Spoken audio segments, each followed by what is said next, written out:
அவர் தம்பியோட அந்த காணொளியை பார்க்கும்போது அவருக்கு அதில் அவர் பேசுனதில் அவருக்கு இதயத்துக்குள்ளே காயமோ வலியோ இல்லை, இருந்தால் அந்த மொழியில் அது வெளிப்பட்டுருக்கும். அது இல்லை. அதை கேட்கும்போது கஷ்டமாக இருக்குது. இப்போ நான் பேசி காட்டுறேன் பாருங்கள். இந்த மாதிரி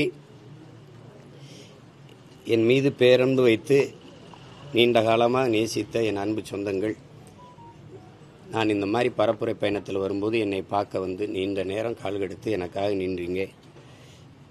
உங்களுக்கு நான் என்ன நன்றி கடன் எப்படி செலுத்த போகிறேன்னு தெரியல. நம்ம எல்லாரும் சேர்ந்து ஒரு நல்ல அரசியலை உருவாக்கி நல்ல ஆட்சியை நம்ம உருவாக்குவோம்.